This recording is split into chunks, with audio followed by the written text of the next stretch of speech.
It's news that shocked me today. Complete surprise. Alan Jones has quit Sky News. Now, Alan joined us 8 years ago and did a show with Graham Richardson before getting his own show at 8 p.m. And now it's over. Alan's last program is tonight in 10 minutes or so. There's a lot of talk out there about why this is and what it means. A lot of misinformation, as usual when the media left writes about Alan, but this time there's also conspiracy theories from some conservatives. So there's gloating on one side and there's fear on the other that leftist activists have finally killed the career of Alan Jones, that has been sacked by Sky because it just got too hard for us. You know, all these boycotts of advertisers and all these complaints and all that. Wrong. Now, I think whether you like me or loathe me, you have seen that I prize one thing above all, and that's the freedom to speak my mind, here on Sky and in the newspapers. And you have seen me say that I would quit if my company forced me to go along with this stupid Murdoch campaign to back net zero, for instance. And you've heard me say that that Murdoch campaign, the global warming propaganda in our papers in particular, is rubbish. So, I think it's fair to say that if I thought that Alan had been sacked because we'd caved into the left, I would say that that decision was rubbish too. But that's not how it was. When Alan got his 8 p.m. show, he did well. He lifted the ratings. We're all very grateful for that. His videos on our website do exceptionally well. He should be proud of what he's done. Thing is, we've also signed up Piers Morgan. That's an international deal. We're part of that. And we have to find room for Piers Morgan and also pay for him. And Alan was not sacked. He was offered other shows, different time slots. He refused them, as is his right, and he resigned. He was not sacked. A lot of talk went into trying to get him to stay, and we are very sorry to lose him. I certainly am. Alan knows how much I respect and value what he's done for us. And none of this has got to do with some advertising campaign. The media left tried it for a while. Well, not the media left. Some of them promoted it. But left-wing activists, we were hurt for a little while. The advertising came roaring back. We're in fact doing very well. Thank you. And we're not giving in to the cancel culture. How can you say that when we've just hired Piers Morgan, for goodness sake? That's how I see the story. And I assume that Alan, in a few minutes, is going to say how he sees it. He's already done a big post on Facebook. But today is a sad day for me, because let me tell you what I do think of Alan Jones. He's a brilliant broadcaster. He is brave. He has an ear for his audience. He does ferocious research and does not patronise his listeners. I know he can sometimes be hard and even unfair. He's so passionate that his mouth sometimes runs quicker than his brain, say I. But he is a man who will apologise, like he did with comments about Julia Gillard that were leaked and then used as a stick by the usual suspects to beat him. Well, it's a very unfortunate remark, and I think I've said that. It's a regrettable thing. On the other hand, I suppose that many people say all sorts of things in a private environment which they hope won't be repeated elsewhere. And yes, Alan Jones has been sued a dozen of more times and successfully, and yet I respect him. Because when you go against the current, when you are a conservative, you take your life in your hands. People will gun for you, particularly on the ABC. They will search for every mistake and magnify it and hold you to a higher standard and try to rub you out. And alas, everyone makes mistakes. Everyone. It's just that Alan Jones's, they don't get forgiven by that certain kind of people. But I say the man has integrity, his passion, his compassion. He's been the most marvellous colleague here. He believes in this country. He fights for important causes, and he is the softest touch for any battler in need. I mean, the money this man has raised for charity, I wonder if any of his critics have ever done as much. And I know that critics call him a bully. And what I heard was a man who fought bullies. He stood up for Struggle Street. Why do you think his audiences, who tend to be battlers, loved him? I find his career amazing. Here is a man who was a gifted teacher at schools. And yes, he played tennis, but somehow still, that was it, sort of. He still managed to be the coach of the Wallabies, and a very good one, a successful one. He then tried 3 times to enter into politics. Lucky for him, he failed every time.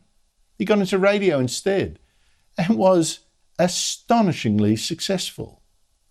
He won more ratings than anyone else, dominated. He was a master. And Alan Jones was still at the very top of his trade when Nine Radio gave in to an activist campaign against their advertisers and they forced him out. But Alan had a home here until tonight, so I'm going to really miss him. And I've said to him, please, Alan, drop in on my show any time. Door is open. Alan Jones, a giant of the media. Joining me is Sophie Ellsworth, media writer of the Australian newspaper. Sophie, thanks for your time. I've just given my opinion of Alan Jones' departure, but how do you read it? Well, Andrew, you put it beautifully there. Alan is a legend, a media legend in Australia. I think he's been possibly the most influential media personality or broadcaster, should I say, that we've ever seen in Australia. He's left an enormous legacy behind him. I mean, 30, 40 years in the media industry, 3 decades dominating the radio airwaves at 2UE, 2GB. Alan won 226 consecutive breakfast ratings surveys, Andrew. That is an incredible feat and something that I'm pretty comfortable saying will never be matched again in this country. And then he went into the TV, came across to Sky. We love him at Sky. He'll be very much missed. And Andrew, when I wrote the story today about his departure, my phone just blew up. People all around the country contacting me. You could see online all the comments on Alan's Facebook page. People really sad to hear that he's going. But let me say this, Andrew, I don't think this is the last we'll hear from Alan Jones. Anyone that knows Alan well knows Alan never stops. His research is incredible and he won't stop fighting for the little person, which he's done so incredibly well throughout his entire career. How do you explain his astonishing success? Because, one of the marvels for me is that here is a man that the media left thought, we'll wreck it for his audience. We'll tell him he's out of touch, he's much richer than them, he's corrupt in some way, he takes money to sponsor things, he's gay, all that kind of stuff. He's never said what he is. I'm just saying, that filthy thing that the ABC was going to put out by Chris Masters, smearing him and all that. It was just, I won't even go into what they were saying. And yet his audience trusted him. This is a man who represented them more than the so-called people of the left who think they're so in touch with the hoi polloi. Rubbish. Well, Andrew, Alan's success speaks for itself. And this is a case of tall poppy syndrome in the country. A lot of people wanted to bring Alan down. And Alan would take people on. He stood up for conservative voices. He stood up for mainstream Australians, Andrew. And as you and I both know, those conservative voices are getting fewer and fewer in this country. And to see him fight for the average Joe Blow, no matter about Alan's wealth or success, he resonated with an average person out there. And that's something I think a lot of media people and broadcasters cannot do in the way that Alan did. His career is remarkable. And as I said, his success speaks for itself. His haters will always bag him, Andrew. But I think good on you, Alan. You've done Australia a great service in this media industry. And I truly wish him all the best, Andrew. I'm almost out of time, Sophie, but can you just tell us what's your tip that where we might see him pop up? Look, it's hard to know, Andrew. He's still got a column. Alan still writes a column for The Australian on rugby. I wouldn't be surprised if he made it back into radio. But one thing I will finish up saying, Andrew, is I'm going to terribly miss Alan's beautiful pastel suits. So I don't know if you're going to don a pastel suit, Andrew, but his attire is one to be admired. And hopefully I'll catch up with Alan when I'm in Sydney next. I wish him all the very best, and I'm sure our viewers will too. Good on you, Sophie. Very well said. Thank you so much, Sophie Ellsworth. Alan Jones is coming up next. I should point out that Alan, I think, has pre-recorded this one, and therefore he will not be responding to what I've said. If you think his beginning is a little cold, it's not that. It's just he hasn't heard what I've said. Alan Jones, great man, great broadcaster. He'll be much missed here. And he's on next. Good night.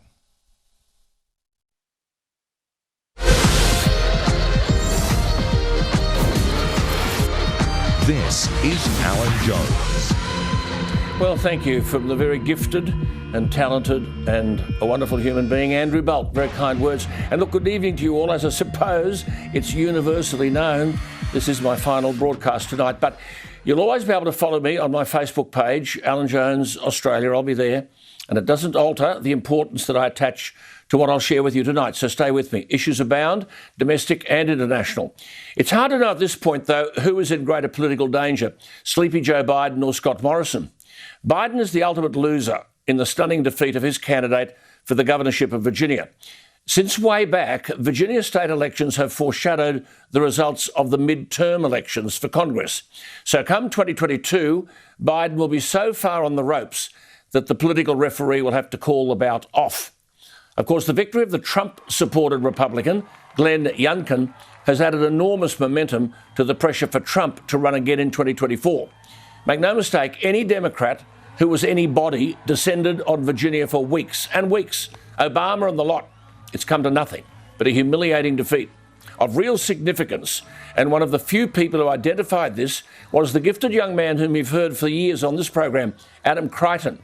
This victory, as Adam warned, has cemented education, traditionally a Democratic strength, at the centre of what will be a nationwide Republican strategy. Now, these waves will be felt here in Australia. The Democrat candidate McAuliffe alarmingly said early in the campaign that parents didn't have the right over how their kids should be taught. Parents were ropeable. Schools, there as here, have been shut down, locked down because of coronavirus. But as Adam significantly pointed out, for the first time, it gave parents an insight into what the kids were being taught. Youngkin, the Republican winner, said schools will never be closed again, and the state of Virginia has seen incensed parents taking charge of the education debate and laying the law down to school officials, backed by the man who won the governorship, Glenn Youngkin. He has promised to ban critical race theory, this fake academic area that stresses inherent racism in history and society. We have this stuff here. It's infiltrated public education. Will it be banned here, or will indoctrination continue to replace education? Mr. Morrison, please tell us. Because once you go down this road, you finish up with what America has today. More racially divided than at any time since the 1960s. In America, as here, as Adam incisively pointed out, history and the economy are being taught through the prism of race. To quote Adam, who is on the spot over there, quote, Jake White, a black lawyer in Virginia who represents parents in legal battles with Virginia education authorities, says parental frustration over critical race theory has become, quote, a kettle that may well explode. He said they're creating a very toxic discomfort amongst the consumers of education services, unquote. Now, this is a black lawyer speaking who represents parents. He said, quote, government education is exposing children to ideologies that are sometimes inconsistent with what the consumers, that is the parents, want their children to be exposed to. Now, the Democrat McAuliffe had said in October, I don't think parents should be telling schools what they should teach. The Republicans went berserk with election ads. The Democrats got smashed on voting day. Virginia has rewritten the US political playbook. The public have spoken on this critical issue of education. Mark my words, there is no way back for Biden from all of this. So far out of sync is Biden with the electorate going to Glasgow, promising the world and arriving in Glasgow and leaving empty-handed. Now he's got to face the chanting of Americans everywhere who know they've been sold a presidential pup. Biden won the election by hiding from the voters. That's precisely now what they want him to do. Go. About a month ago, an NBC reporter was interviewing the NASCAR driver, Brandon Brown, after his victory at an Alabama speedway. The rowdy mob behind him were chanting during the interview, F Joe Biden. The interviewer, perhaps trying to avoid embarrassment, said, oh, as you can hear, the chants from the crowd, let's go, Brandon. with car engines revving and the crowd screaming abuse. So now Americans everywhere, as Adam has reported, on planes, at baseball games, on T-shirts, on bumper stickers, and even inspiring a hit rap song on Apple's iTunes, Let's Go Brandon, the catch-all for anger at Biden's presidency. Now there are other ways of expressing disapproval, but nonetheless, Biden now faces the reality that wherever he goes, he sees this slogan, Let's Go Brandon, and he knows it's a rather ingenious recognition that his presidency is sunk. Well, then Scott Morrison, I bet he wishes he'd stayed at home. And I bet the National Party wished they hadn't buckled so easily. All they had to say was that what was being proposed at Glasgow, which I've been saying, all our people, Andrew, Peter have been saying this, what was being proposed at Glasgow was nonsense, and they would have been vindicated. Because none of the high-minded rhetoric before Glasgow has delivered anything consistent with what the climate change alarmists were wanting. In fact, have a look at this clip. This is Scott Morrison's speech at COP26 at Glasgow. The reports indicated the speech was echoing. Why was it echoing? He was speaking to an empty room. So much for the passion and commitment to the cause. We've taken a plan to Glasgow that's caused all sorts of political upheaval at home, and no one wanted to listen to it. Have a look at this. There is cause for optimism as we gather here. Some optimism, but plenty of scepticism too among COP delegates, as he explained the key to Australia's 2050 net zero target. What? An empty room.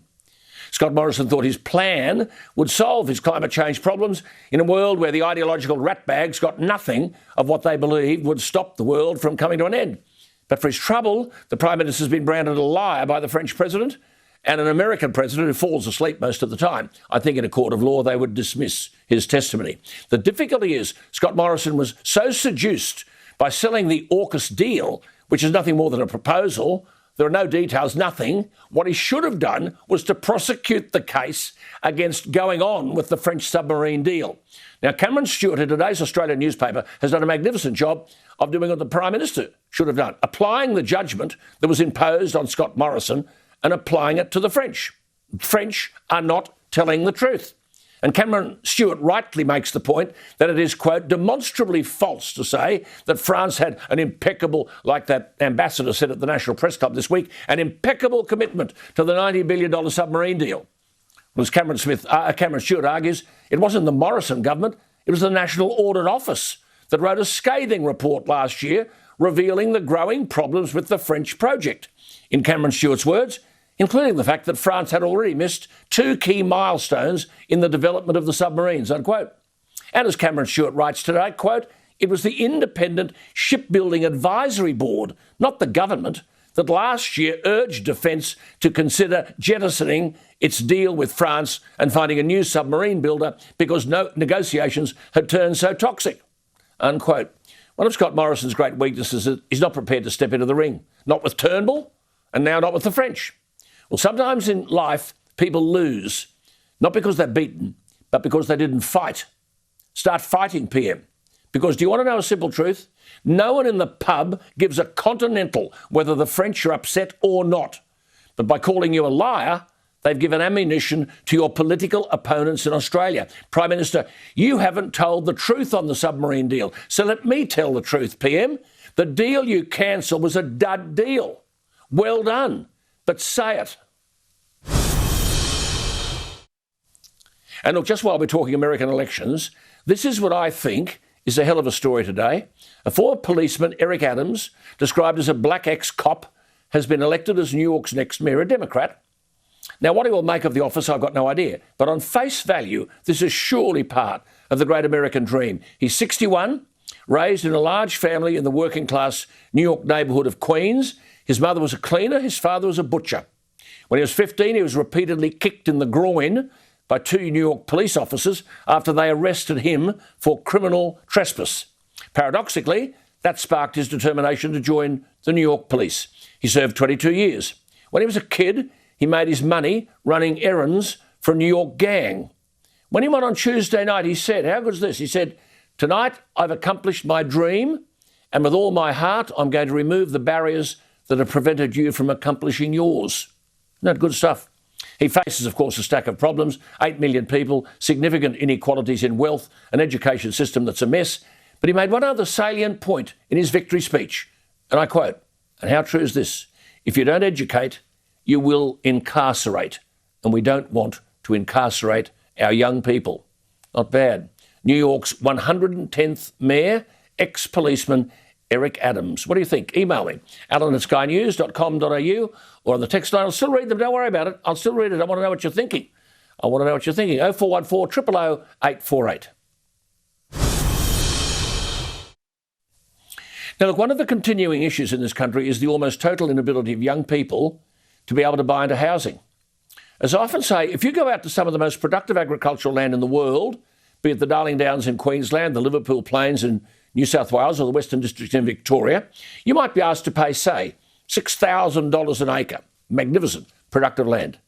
But if you go to Castle Hill in New South Wales or the Mornington Peninsula in Victoria or Kenmore in Brisbane or their equivalents in Adelaide and Perth, not to a lesser extent Hobart, you could be asked to pay $1 million or more for a quarter-acre housing block.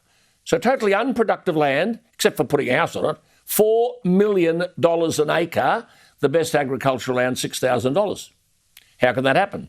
Well, one person has identified all of this and related issues, and I hope he doesn't mind me saying it, has got nowhere in the federal parliament, is the former world number 8 tennis player, great friend of mine, champion Davis Cup star, and the man who won back John Howard's seat of Bennelong for the Liberal Party in 2010, retained it in 2013 and 2016, resigned in 2017 due to all this dual citizenship nonsense, smashed Christina Keneally in a by-election in 2017, and then won again in 2019. John Alexander. In that anthology of essays that I've been telling you about, there is some splendid writing from many notable Australians. A superb Christmas present, Australia Tomorrow. Just go to austomorrow.com, and in chapter 18 is a critical essay titled Big Picture Ideas, the Infrastructure Dilemma. And this hits at the nub of the issue. How is it that we have this massive escalation in the price of land, and who benefits? How do you solve it? My very good friend J.A. joins me. John, thank you for your time. You've been chair of this Parliamentary Standing Committee. I think your inquiry was called Fairer Funding and Financing of Faster Rail. But if we just keep it simple, you're saying that there's a lump of land out there, it could be 2 acres or 20 acres, and we'll take Badgerys Creek in Western Sydney, and you cite that as a classic. Some bloke unnamed buys a stack of acreage years ago for not much. Then government decides to spend taxpayers' money to build an airport, and the land increases in value from $2,000 an acre to $10 million an acre. Take up the story, J.A., for our viewers. You've been trying to get on top of this. Well, that's the evidence that we got during the inquiry, that land had gone from the value of dairy land out there, $2,000 an acre. And after the announcement of the airport and then the location of the train stations, that acreage would be worth around $10 to $15 million per acre. Andrew McNaughton, who is the technical director of High Speed Rail 2 in Britain, gave evidence, and he said, before you make any announcements as to where you might put a metro rail or a high speed rail, you've got to first secure the current value of the land on which you will make a charge, because 1 minute after the announcement, land price has gone through the roof. Absolutely. So you asked this question, what should happen to landowners or speculators when they're provided with taxpayer-funded infrastructure and favourable zonings by government, which then deliver enormous profits from that infrastructure paid for by the taxpayer? Now, before we come to your answer for that, your essay deals with this area we've talked about, Western Sydney Airport, because that's a metaphor of the problem. The government is investing tens of billions of dollars of taxpayers' money into a new airport supporting facilities. Land has been impacted, which, as you just said, previously saw things like dairy farms. Now it's mixed residential, industrial, even CBD, commercial centres. And you're saying, why should those who own the land now enjoy unconscionable profit? How do you answer that? Well, this is what is so wrong, and it's been going on for over 100 years. We invest the taxpayers' money and the landowner walks off with the benefits. It's sort of the opposite of Robin Hood. But what the real problem is, and where we're really coming to a head here, if we go ahead with high-speed rail corridors between Sydney and Melbourne and create a whole lot of new cities, this will play out time and time and time again. And it is coming to a head because what Josh Frydenberg said in regard to the recovery from COVID is that we are going to spend phenomenal amounts of money on infrastructure and we're going to pay it out of debt and future generations of taxpayers are going to pay it back. That's right. Wait a second. Yeah, And they're going to make some individuals, a handful, very, very wealthy. So why shouldn't those people that make the profit out of the taxpayer invested funds contribute to the infrastructure that makes them so rich? Well, let's show J.A. in that logical and essay. fair. Absolutely. Now, in that essay, J.A. asks a simple question, and I say it slowly. If the taxpayer has been the funder of this good luck, should not the taxpayer participate in the spoils? Now, for years, John Alexander has advocated a solution. Very simple. He calls it value capture. J.A., your inquiry heard evidence, did it not, from world leaders in this field, Hong Kong, Korea, Japan, and they fund major infrastructure projects like high-speed rail by appropriating back to the taxpayer a significant component of the value of the land as a consequence of spending taxpayers' money. Now, this is happening, is it not, in the ACT? Well, absolutely. If you seek a lease variation, you're up for immediately 75% of the increased value of your property. Now, we've been talking about this with various inquiries for a number of years with the federal government, but interestingly, it's the Victorian government that's introducing a 50% windfall impost on rezoned lands. And now Rob Stokes in New South Wales is looking at introducing a similar windfall for land that's impacted by infrastructure and or rezoning. Let's go back to Badgerys Creek then, J.A., to explain how that works. It's very simple. J.A. is saying if someone bought the land at Badgerys Creek for $4 million and then it's sold for $500 million, because acres and acres of it, because they want it for all that infrastructure, under the ACT system, 75% of the $500 million minus the purchase price would come back to the taxpayer. People say, oh, what about that? But as you say, J.A., hang on, the seller would still walk away with $125 million, which is over $120 million more than he paid for the land in the first place. It's hardly unfair. It's a very good day's work for that cunning investor. Yeah. That money would still be subject to capital gains tax. So if you pull the capital gains tax component and the windfall tax, then you've got a really viable value capture mechanism that could fund high-speed rail from Sydney to Melbourne and Sydney to Brisbane. Had it been put in place at Badgerys Creek, would have funded the entire cost of the airport and the associated infrastructure. Yes. And that's where we missed the boat. We shouldn't miss the boat again. Yeah, but look, Joe, you close your ears, J.A. Let me tell you, I know this bloke backwards. He has been arguing this for years and years and years and can't get anyone in the decision-making process in government to listen.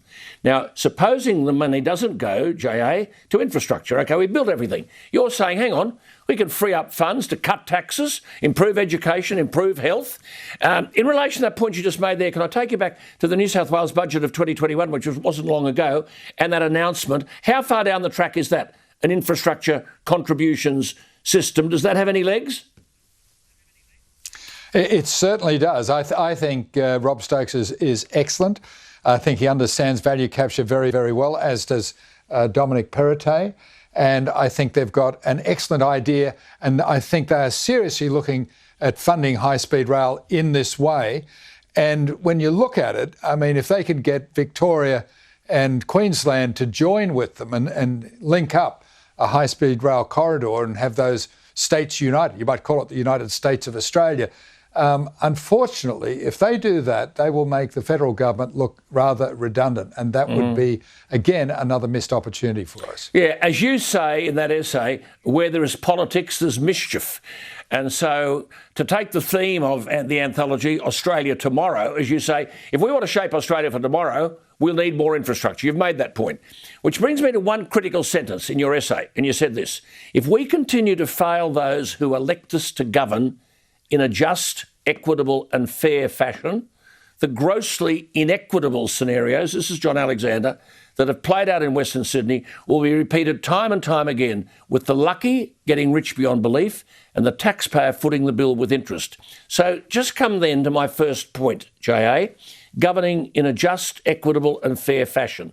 That brings me to my opening sentence. The dearest component of a house and land package is the land.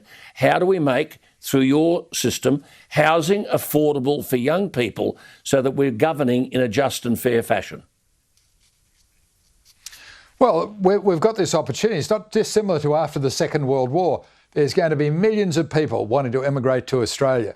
We've got to have a plan of settlement, and you've got to facilitate that plan with appropriate infrastructure. Then you'll create a supply of housing, and when you've got an abundant supply, you bring the price down. You'll ease the housing pressures of Sydney and Melbourne and the congestion pressures. You'll do what Barnaby wants and get investment into the regions. It's going to answer all of the questions. The Shingo Yamagami, the ambassador from Japan, in July made a speech at the National Press Club and offered to partner with us to build Shinkansen high-speed rail in Australia, offering to partner with us. And to this point, we haven't responded, which is very disappointing, because it's a big difference between just buying it and having a country that's got an unparalleled experience with the reason for high-speed rail and the rolling out of it. So they'll guarantee delivery, they will give us their endorsement, and with the states putting in their imposts, we will have it funded. So now is the right time to do it, rather than put us into debt and having the next generation of taxpayer pay it back and let a handful of people get very rich. It is time for some fairness in the system. It should be central to rejigging the tax system to a more equitable system that's fair. Wonderful for all. stuff. Well explained. Well, good to talk to you, J.A. There he is, John Alexander. I mean, this bloke is as good in fashioning policy as he was in hitting volleys, and only 7 people in the world were better than him at the time. Number 8 in the world. So there we are. What do we make of all of that? It's just extraordinary. But to get headway, I mean, I don't know what Scott Morrison and those people think is the priority. If that's not a priority, what is? Back after the break. Now, back to Alan Jones. Thank you for being with us. Well, as I said, you listen to JA, the people who save this nation are the public out there in Struggle Street, the people who apply the pub test to anything. Emma from Wollongong. It seems that these climate alarmists have forgotten that people can clearly see the weather. When will they admit that they're wrong?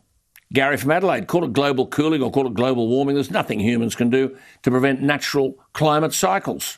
Extraordinary, isn't it? Ron from the Sunshine Coast. It's funny that our global leaders preach about emissions reductions while using their private jets. Sarah from Albany. Don't these politicians know how much their private jet rides are impacting the environment? Couldn't care less. No. Do as we say, not do as we do.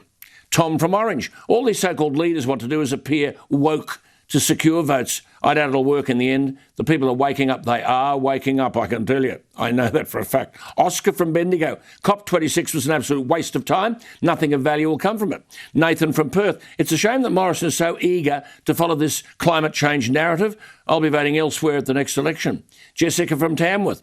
Greta Thunberg is a terrible example for our future generations. She has no understanding of the real world.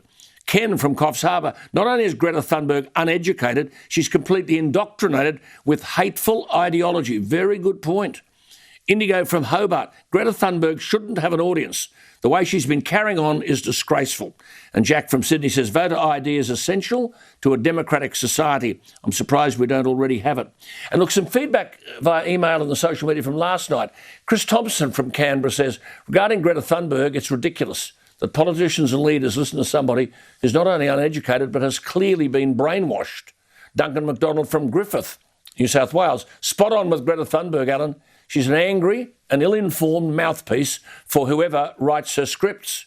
Harry Smith from Broome, why a beautiful part of the world, says, voter identification laws are long overdue. Our political process must remain transparent and legitimate. And Mary Burns from Brisbane says, we should be asking why Labor and the Greens are opposed to voter identification laws. I will be later on tonight. If they have nothing to hide, they should accept them. Lachlan George from Geelong in Victoria. By the way, that's one of the reasons they haven't approved this stuff. these political parties think, well, we might be the beneficiaries here. For God's sake, leave things as they are. Lachlan George from Geelong. The Liberal Party seem to have forgotten who they represent. They once stood for freedom of thought, yet now they continuously buckle to the left. Andrew Harris from Adelaide. The coalition won't retain leadership if they continue pushing these woke agendas. The people who support them will place their votes elsewhere. Well, that was your say from last night. Now, listen, I'll tell you something. This is a bit different here. When you try to sort out the rules about double vax, mandatory vaccination, and what happens to these not vaccinated, you almost need a crystal ball. The Australian Open Tennis Championships, a sporting highlight on the Australian calendar, are in the eye of the storm. You try and work this out. The major sponsor, Kia, has issued a statement supporting mandatory vaccinations for all the tennis players. Kia's Australia Chief Operating Officer, one Damien Meredith, said, on health advice and government direction, the implementation of double vaccination is paramount. There was confusion about whether or not players who choose not to get vaccinated would be allowed into Australia and permitted to play in the Grand Slam if they agreed to complete 2 weeks of hotel quarantine. At issue here is, of course, the world's number one tennis player, Novak Djokovic, who refuses to reveal his vaccination status because he says it's a private matter. Well, Kia then seemed to change their mind and said, well, if Tennis Australia and the relevant authorities deem a quarantine arrangement to be a suitable and safe plan, then Kia supports this outcome.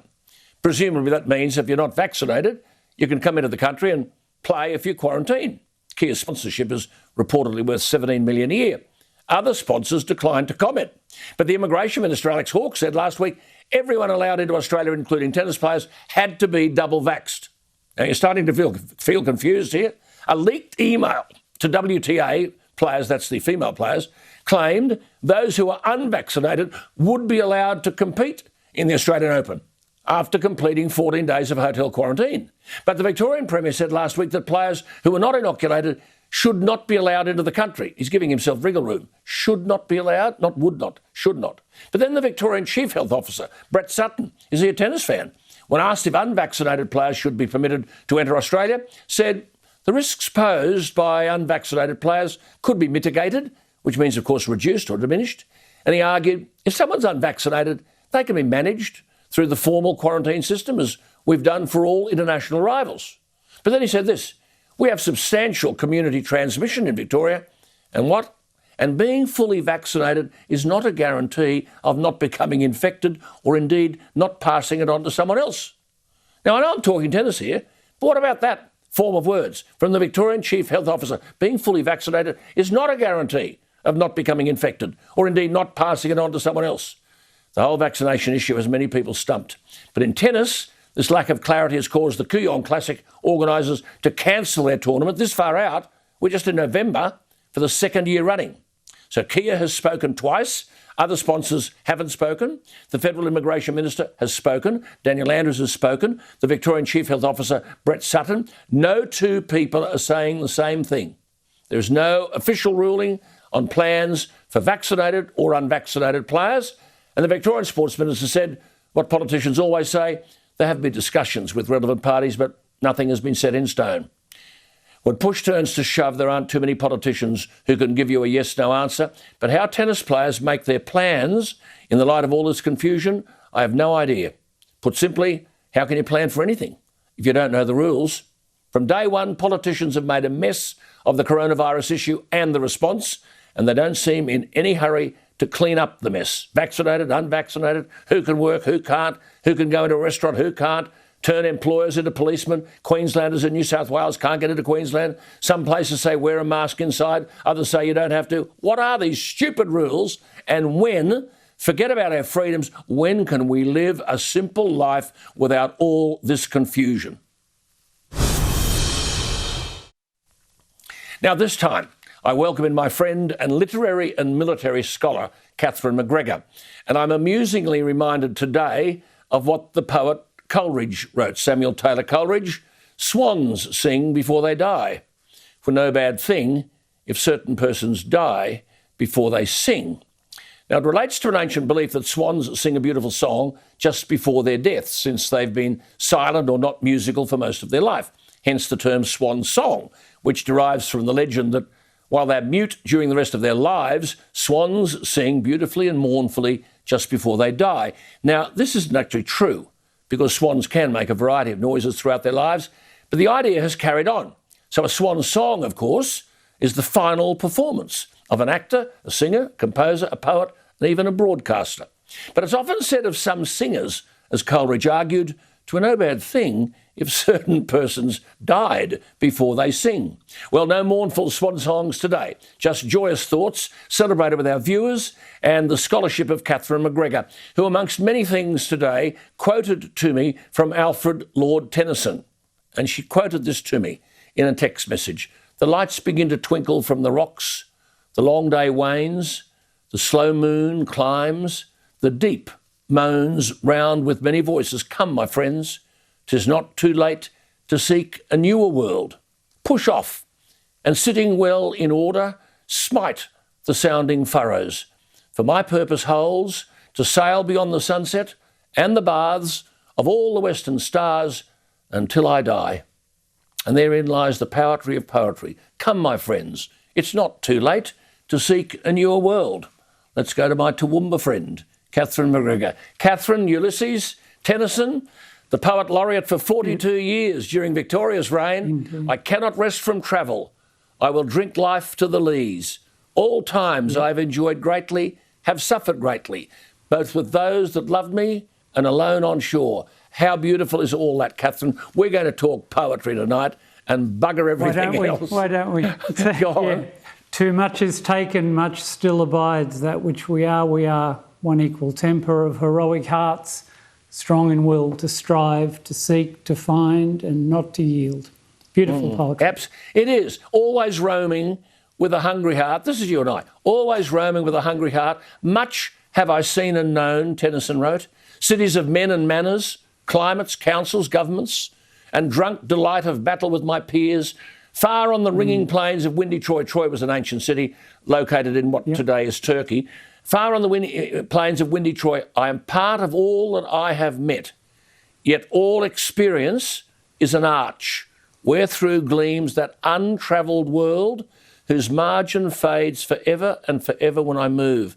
And then, Catherine, isn't that beautiful? How dull it is. See, this is the theme for you and I tonight.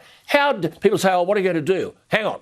How dull it is to pause, to make an end, to rust unburnished, not to shine in use, as though to breathe were life. Catherine. Well, it's not as lyrical or beautiful as that, Alan, but if I can offer a parting message, I remember the great American political consultant James Carville. Yes. When he was thanking his team in 1992 when they weren't sure, they thought they'd probably win the election, and he just said, "There's only two sacred things one human being can give to another. The first one is love, and the other one is their labour.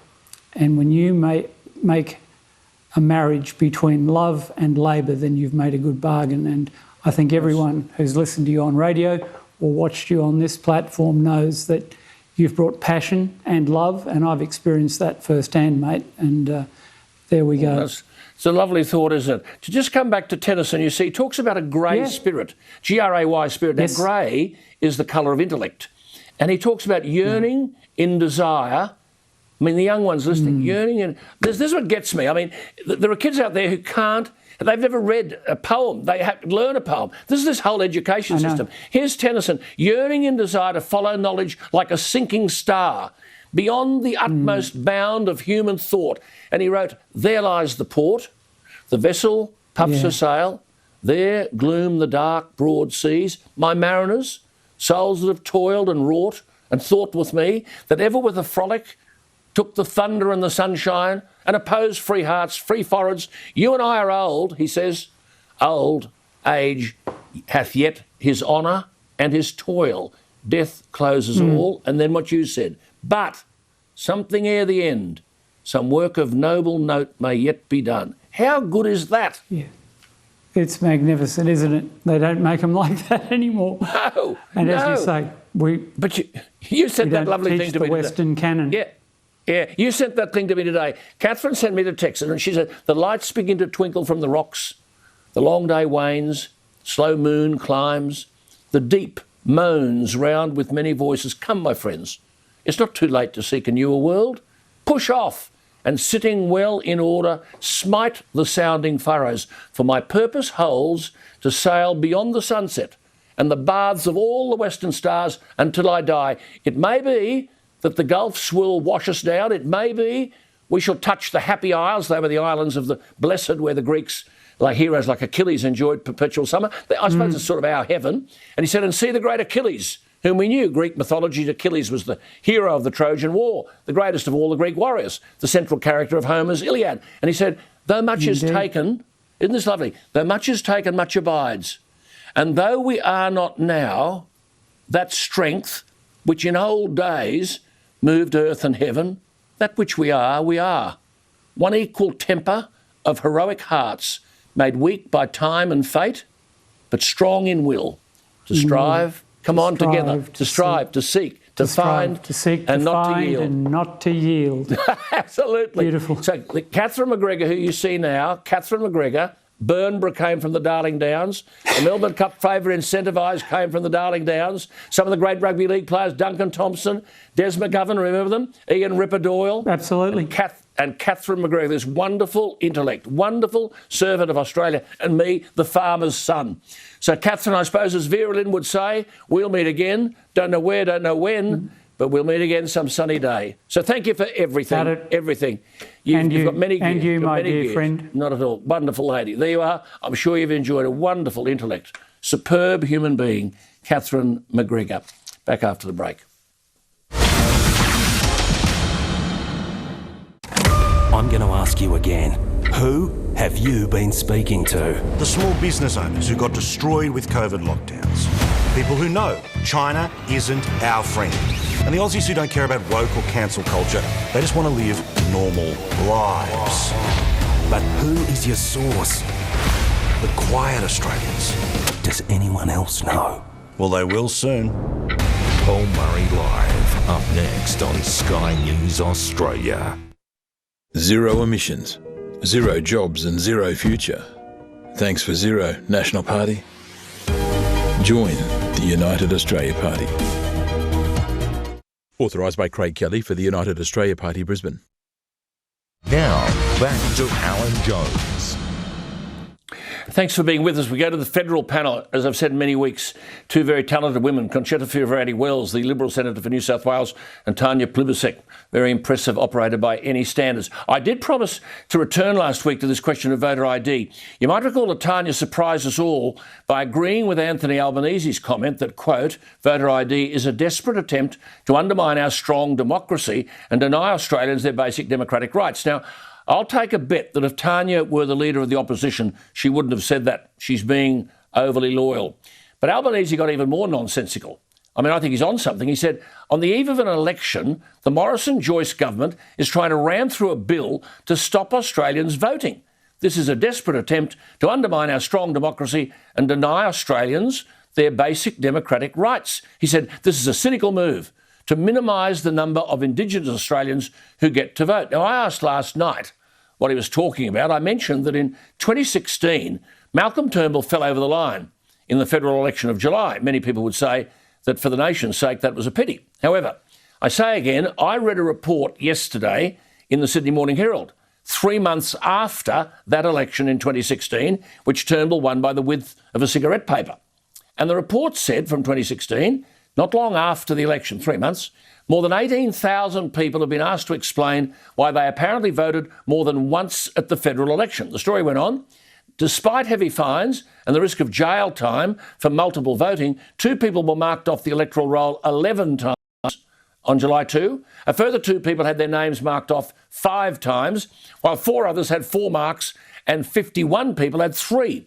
All up, 18,343 people were asked to explain why their name was checked off more than once. 6,700 of these multiple voting cases in New South Wales, 4,800 in Victoria, nearly 3,000 in Queensland. But if someone voted 10 times in the name of Alan Jones, if he's talking to me, how would they ever find the people who voted in my name?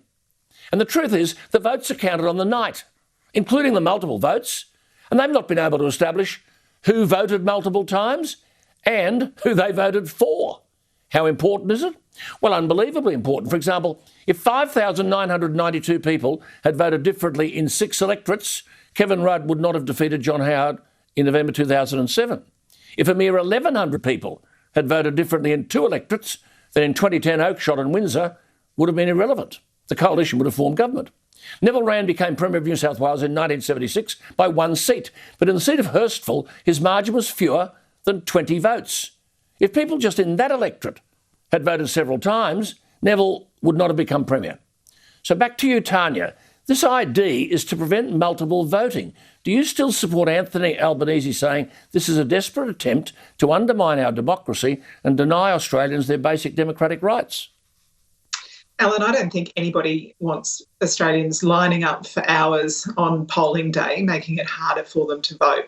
We know that there are a lot of Australians who don't have valid ID. In Queensland, 1 in 6 Indigenous kids doesn't have a birth certificate. We know this is a problem for homeless people, for people who've fled their homes because of natural disasters or domestic violence. We don't want to make it harder for people to vote. You know, Alan, if this was a big problem, people would have been prosecuted for it. No one's been prosecuted. Big fines, but no prosecutions. They can't prosecute them because they can't find the people. But there are the figures, 18,000 multiple votes. Now, you're not right in saying it stops people from voting. Sorry. 18,000 people have been asked about it. That doesn't mean that they've all done the wrong thing, Alan. Tanya, sorry, but you know that this legislation says that if you haven't got identification, you can use someone who can validate your identity. So you don't have to have the passport, you don't have to have, but you've got to have someone who can validate that you're Tanya Plibersek. Conchetta, can I come back to you? 18,343 people in the Turnbull election of 2016 whose names were checked off the electoral roll more than once. I mean, surely, A, it's a problem, and surely the ID legislation addresses these issues. Yes or no? It does, because it reduces the risk of voter impersonation by requiring voters to present identification documentation. Now, it does bring us into line with other liberal democracies, and other countries are also going down this path. Can I just be very specific? No one will be turned away on polling day. They will be able to produce a whole raft of different options for ID documents. And if, as you correctly say, Alan, that you don't have an ID, well, then somebody can attest to who you are, but also the voter can be issued with a declaration vote. So the options are covered. So I actually think that what the Labor Party is going on about is purely ideological. Well, see, Tanya, I just want to come back because this lady is highly intelligent. I can't believe if she was the leader she'd say this. Whether we can agree or not, 51 of these people had voted 3 times. 4 others had 4 marks. 2 people 5 times. Your party's calling the proposal racist and discriminatory. Surely it's a simple proposition. Voters show a photo ID, a driver's licence, a passport, a bank card, or someone beside them to say, this is Tanya, this is Alan Jones. Tanya, what on earth can be wrong with that? Surely, Alan, we want to make it as easy for every Australian who's got a legitimate vote to vote on a Saturday. And the other thing I have to say, Alan, is we've just come out of the worst part of the pandemic, and I can't believe that the Prime Minister's focused on this and not on jobs, the economy, rebuilding, reopening, making sure that we've got but that doesn't borders invalidate reopen. That doesn't invalidate this, though. Actually, it is troubling to think that this is his priority rather than getting the country back on its feet. I think it is important, Tanya, because we've got to be sure we have the right people in government. And if there is multiple voting and voting fraud, we may have the wrong people on the Treasury benches. I mean, Conchetta, Albanese said... Sorry? I was going to say, even the Electoral Commissioner says this problem is vanishingly small. This is a government looking for a problem where nobody who observes these things closely believes there is one. Tanya, 18,000 people, multiple votes. 18,000 people have done the wrong thing, Alan. Not one and their votes were counted. Tanya, their votes were counted. And we don't know who they voted for, but they may have formed government. I mean, Albanese, Conchetta, said on the eve of an election, the Morrison-Joyce government is trying to ram through a bill to stop Australians voting. He said this is a desperate attempt to undermine our strong democracy and deny Australians their basic democratic rights. Conchetta, people out there in the pub listening to this think this bloke's on something. Well, Alan, the reality is that voter ID aligns with very common civic activities that require ID. I mean, you need a driver's licence. If you want to open a bank account, you need ID. Even if you want to collect a parcel down at the post office, you need some form of ID. So, as I said, no one's going to be denied a vote because they don't have proof. There's ample opportunities, ample documents that they can show, and if they don't, there's a procedure there. Okay. Look, just coming back, since it is our last program together, and I've been very grateful for the contribution you've made, any progress, has any progress, you first, Tanya, been made in this urgent need to assist our school-aged children who've been appallingly abandoned in this coronavirus response? Tanya, you were the one who wrote so powerfully about this. Has anything been done? You're talking about priorities before. Has this got any priority? Look, it's actually even worse than we thought, Alan, because the government set aside $25 million to help these kids. We found out in Senate estimates last week that they've cut that to $18 million and not a single dollar has gone to help a single child yet. They keep talking about what they're going to do. They've cut the funding and they haven't spent a single dollar. And, Alan, can I just say, as we are finishing up, I was listening to you talking to Catherine McGregor earlier, that beautiful Tennyson poem that you read out. We need our kids to be able, they need to learn to read so that they can read to learn. That gift of reading that gives you fluency and enthusiasm and access to beautiful poetry like that. And also my other favourite, If, by Rudyard Kipling. And I thought, as we're quoting poetry tonight, if you can meet with triumph and disaster and treat these two imposters just the same. And do you know if something? If you can fill the unforgiving minute with 60 seconds worth of... You're a man, my friend. You'll be a man, my son. Distance run, that's right. Well, I tell you something, that is above the centre court at Wimbledon. That Kipling quote, as you walk onto the centre court and look back, there is that quote. But I want to make this point. Conchetta, the governorship of Virginia, you may have heard me earlier tonight, saw the entrenched Democrats soundly beaten because the former governor, standing again, made the statement that, quote, I don't think parents should be telling schools what they should teach. Now, the Republicans went berserk with their election ads. The Democrats got smashed. But the point at issue here is, with coronavirus and homeschooling, and this was central to Virginia, parents gained an insight into what their kids were being taught. And a black lawyer representing the parents in Virginia said, quote, government education is exposing children to ideologies that are sometimes inconsistent with what the consumers, the parents, want their children to be exposed to. Tanya, I think this is going to be a big issue here. Conchetta. Well, Alan, it was a great result, and I think it reflects where the grassroots are taking back their country from the woke brigade. Can I just say, as far as the Australian government is concerned, in an answer recently in the House of Representatives, the Education Minister said he wanted the national school curriculum to reflect a positive and optimistic view of our history. Well, that's all very good. Now, let's show the necessary political fortitude as a government to make that happen. And overwhelmingly, Australians want their children to understand where our democracy comes from, the fundamental freedoms that underpin it, and more importantly, so that they can defend that democracy, just as previous generations have done so. Absolutely, absolutely. Tanya, just a quick one from you to end. History and the economy are being taught, they said in America, through this prism of race. If the opposition were to win government at the next election, you may well be the federal education minister. What would you do about this? Well, I'll tell you what, Alan, I'd want our kids to learn to read and write and do maths. Under the Liberals, we've got the worst results in international testing in Australian history. Our kids have gone backwards. Of course, I want them to learn science and art and history and so on as well, but we need to focus on the basics first.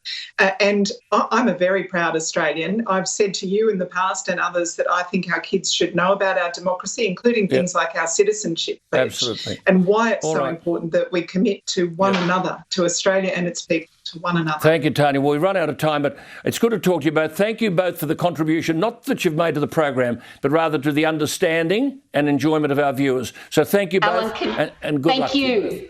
My pleasure. Thank you, and good luck to you too. Thank you, Tanya and Conchetta. We'll be back to wrap it all up shortly.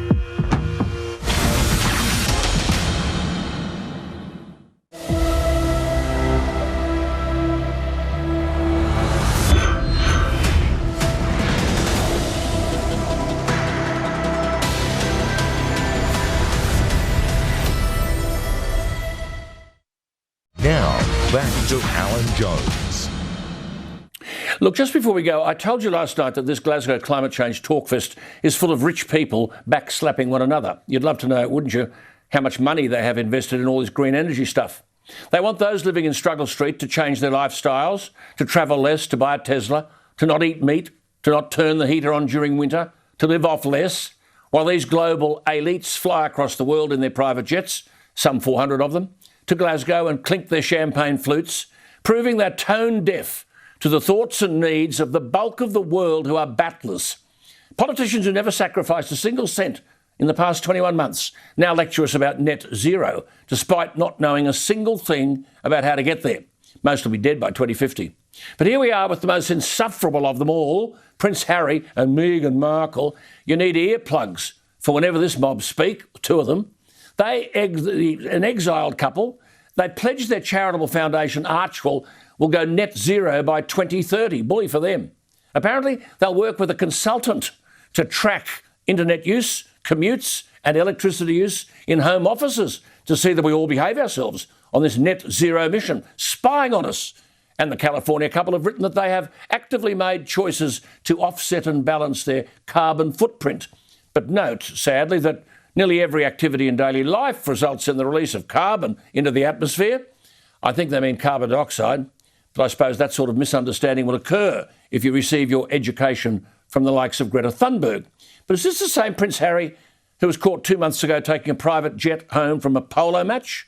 And what about the time he stayed at the Google Climate Summit in 2019 on a gas-guzzling super yacht of the kind that emits 7,020 tonnes of carbon dioxide a year, or 19 tonnes of it per day? I mean, the hypocrisy of these two is laughable, but it's also sad. They're way out of their depth.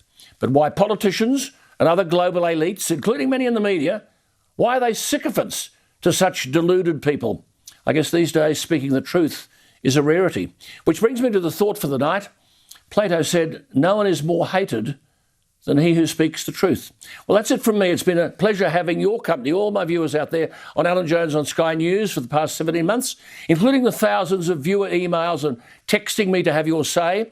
Thank you to all the Sky News people behind the scenes who've helped. And to my little team, Luke and Dan and Cooper, Jake, Vass, hello Vass, Nadia, haven't you seen you Joe for ages? And Michael by two. We've got a Michael here and a Michael there because I'm at Holt Street. Remember, you can still find me on my Facebook page. I ain't going away. You search Alan Jones Australia. So stay with me and I'll still be with you. Just search Alan Jones Australia. So good night and good health. This is Paul Murray Live. Thank you, King, and I mean that more so tonight than on any other night. It's an absolute honour to have shared the airwaves with you over the past little while, but can I tell you, if you've never had the joy of working with Alan behind the scenes is exactly what you expect. He's a man who's been very kind to me, both on and off the air. I started out wanting to do this because of listening to Alan on the radio. To be able to call him my friend is a privilege of my lifetime. He's a legend, and a legend will always find a way to have a say, and I really do urge everyone to jump on his website, to go to the Facebook page, because just like you, I'll be there on day one for whatever comes next. Thank you, Alan. We love you, and I look forward to talking to you very soon. Tonight here on Paul Murray Live, lots to get into, including Amanda Stoker, Bronwyn Bishop, Peter Gleeson is the no sooks, no lefties way of starting things. And then a good old-fashioned debate with Erica Betts, Stephen Conroy and the great man Graham Richardson. Jacinta Price will join us, lots to talk about with her, and Brendan O'Neill in the United Kingdom. But first, good to see even more